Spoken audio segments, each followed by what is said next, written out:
Good afternoon to all of you. I seem to be only welcoming people and not letting them go. But then it's a very good feeling to say welcome to people. But then it's really a paradox that I'm welcoming you all only to say goodbye on this concluding session. And today evening, indeed, I welcome all the dignitaries on the days, Professor Jay Prakash, Professor Mohan Rao, Professor B. N. Reddy, and Professor Nirmala Babu, and our Vice Principal, Professor Sugita Mathur. Today's chief guest, Professor P.J. Prakash Rao, who is the chairperson of AP State Council of Higher Education, is a man of science with a responsibility and authority of giving direction to higher education. Sir, it is, we understand, an uphill task to mold what has been already molded. Learners in higher education come with 12 to 14 years of exposure to various fields of knowledge. And to be able to finish a job that has already been done is indeed full of constraints. Your presence with us today is very encouraging. Hope you carry with you from this conference reasons and remedies that are clear and practical to be suggested and implemented at various levels of higher education. A warm welcome to you, sir. Professor D. N. Reddy was with us in the afternoon, and it was indeed a pleasure to have him with us. And we were together in the earlier session too.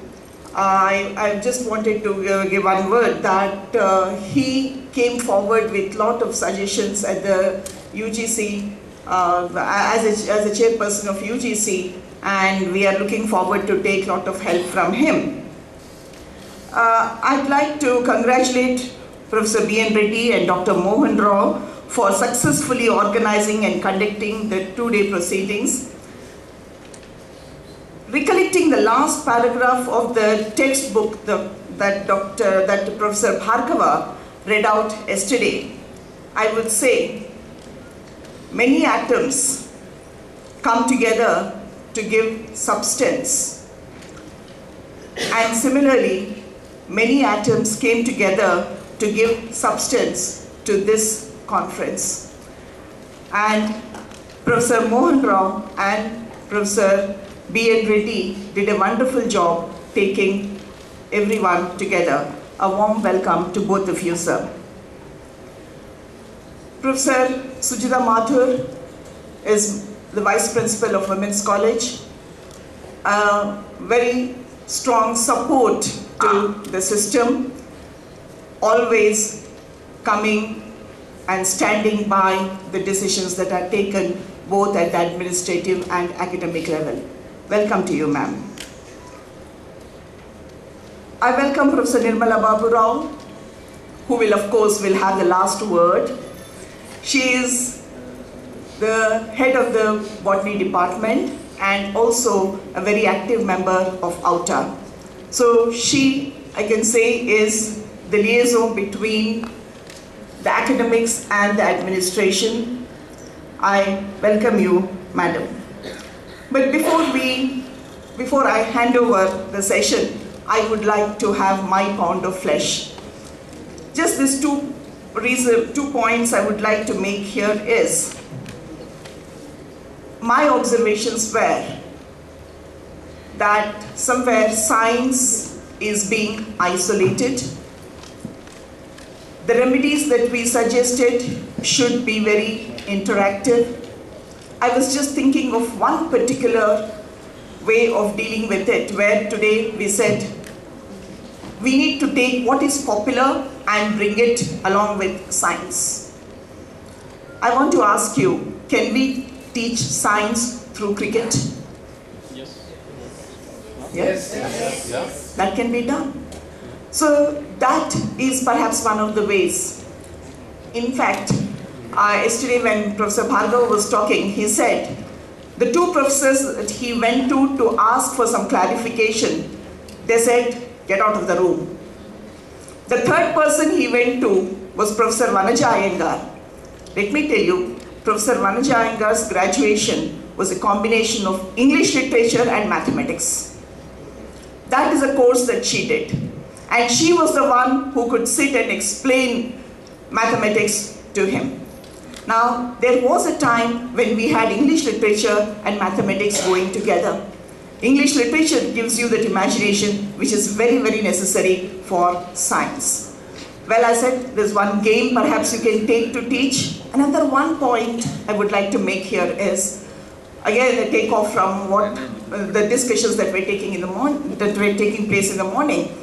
When we said, okay, religion versus science. Well, do I see this as versus or do I see it as complementary? Religion and blind faith is something that is against science. But if even in religion, if you can answer certain questions, that can also be a method. In fact, if I just now tell you, please don't look around, don't see there, I'm sure all of you would be curious to know what is happening there. When you ask people not to do something, they would like to do that. Don't stop people from believing, don't stop people from having a religion, but explain everything that they do scientifically. If they are lighting a lamp, why do they light a lamp? What is the significance of that? Or, how do you light a lamp? Let children sit down and give a matchstick to them and say how to hold a matchstick. That is science. If you hold it like this, you burn your fingers, but if you hold like this, you can light 4 lamps. Now that is science. Today we have incense sticks in the room where you pray. You are going to spas today for special treatment where you have a floral treatment.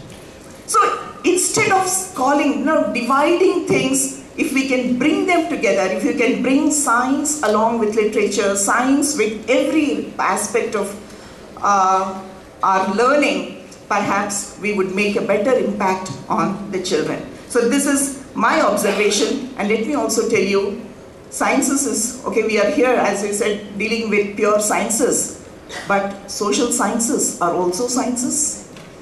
So can we bring that, connect that to sciences? And in fact, that's what he said today. Atoms come together to make a substance. People come together to make a society. Well, thank you.